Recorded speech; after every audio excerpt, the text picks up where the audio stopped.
करोड़ की संख्या के बराबर वर्षों तक शिवलोक में आनंद पूर्वक निवास करता है। कि करो कि भारती योहि कृष्ण जन्माष्टमी व्रतम सत जन्म कृतं पापं मुच्यते नात्र संशयः। हे देवी, भारतवर्ष में जो मनुष्य श्री कृष्ण जन्माष्टमी का व्रत करता है वह अपने 100 जन्मों में किए गए पापों से मुक्त हो जाता है। इसलिए हमारे यहाँ व्रत और पर्वों को बड़ी धूमधाम से मनाया जाता है। कृष्ण जन्माष्टमी का व्रत करने से मनुष्य के 100 जन्मों के पाप सम जो है पापों का सम हो जाता है। शिवाय शिवरात्रौ जगिरो पत्रं ददाति अहं पत्रमानयुगं पत्रं मोदते शिव मंदिरे। हे देवी, जो मनुष्य शिवरात्रि के दिन भगवान शंकर को बिल्व पत्र अर्पण करता है वह बिल्व पत्रों की जितनी संख्या होती है उतने वर्षों तक शिवलोक में आनंद भोगता है। श्री राम नवमी योहि करोति भारते पुमान् सप्तमं यावन् मोदते विष्णु मंदिरे। महाराज, और तो और जो इस भारतवर्ष में श्री राम नवमी का व्रत संपन्न करता है वह विष्णु के धाम में 7 मन्वंतर तक आनंद पूर्वक निवास करता है। हे साध्वी, जो मनुष्य विभिन्न प्रकार के नैवेद्य उपहार सामग्रियों धूप दीप आदि से अनेक प्रकार के पूजनोपचार से भगवती प्रकृति की शारदीय महापूजा करता है तथा उस अवसर पर नृत्य गीत वाद्य आदि के द्वारा अनेक विध मंगल उत्सव करता है, मंगल उत्सव मनाता है, वह 7 मन्वंतरों की अवधि तक शिवलोक में निवास करता है और पुनः उत्तम योनि में जन्म पा करके और वह मनुष्य निर्मल बुद्धि वाला हो जाता है। तो महाराज, चाहे शारदीय नवरात्रि हो या चैत्री नवरात्रि हो अथवा गुप्त नवरात्रि हो, जब माँ भगवती की सेवा कर लेता है, जो माँ भगवती के लिए व्रत धारण करता है। कुछ माताएं माँ भगवती के व्रत में जवारे होती हैं, कलश स्थापन करती हैं, अखंड दीपक जलाती हैं। आप माँ भगवती की जिस प्रकार पूजा करोगे आपको उतना ही अनंत गुना फल प्राप्त होगा। तो इसलिए नवरात्र विधान अथवा हमारे भारतवर्ष के जितने भी पर्व हैं, इन पर्वों में हमें बड़े श्रद्धा भाव से और उन पर्वों को बड़ी प्रसन्नता पूर्वक उत्साह सहित उन्हें मनाना चाहिए।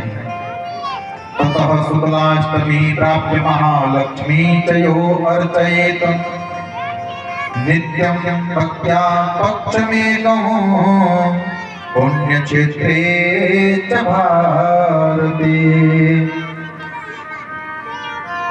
शारदीय नवरात्रि की जो शुक्ल अष्टमी है इस तिथि को प्रारंभ करके और एक पक्ष तक नित्य पवित्र इस भारत भूमि में जो मनुष्य भक्त पूर्वक उत्तम षोडशोपचार से और माँ भगवती की आराधना करता है, माँ लक्ष्मी की आराधना करता है, वह 14 इंद्रों के काल पर्यंत नवलोक में वास करता है और उसके उपरांत में उत्तम कुल में जन्म लेकर के इस पृथ्वी पर भी वह राजा बन जाता है।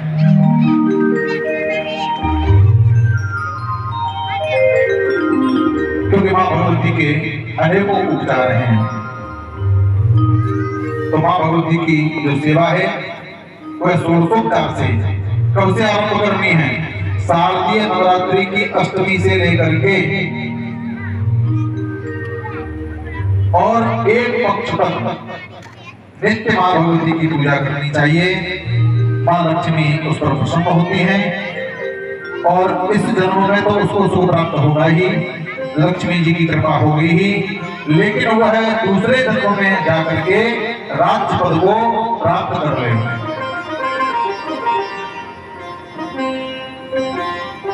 महाराज, लक्ष्मी किस किस को चाहिए? हाथ उठाओ। हाँ, किसी को तो डबल चाहिए तो दो हाथ ऊपर कर रखे,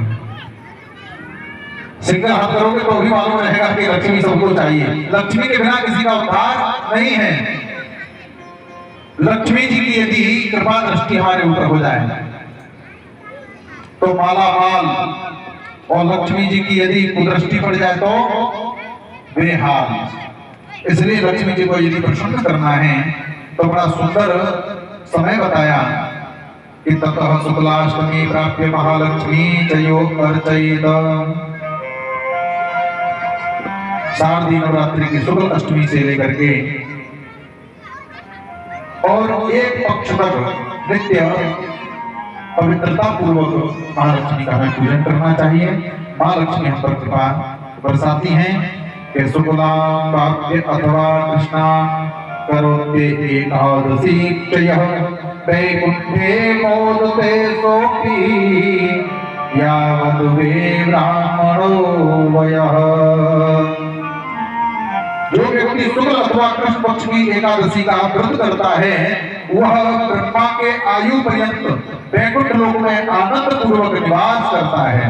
बोली एकादशी मैया की।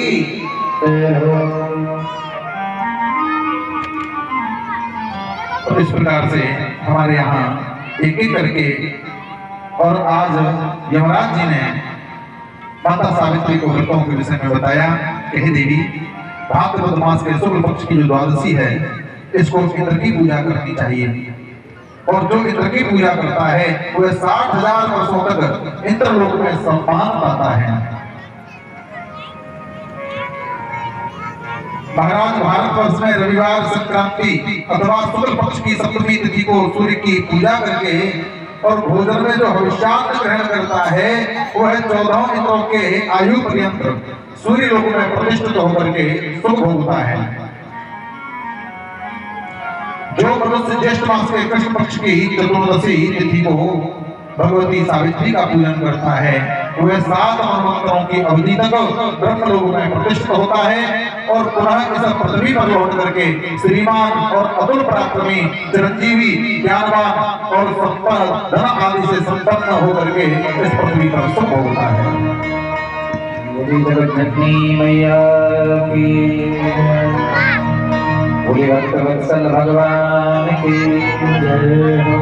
न धन से मिलेगी, न धन से मिलेगी,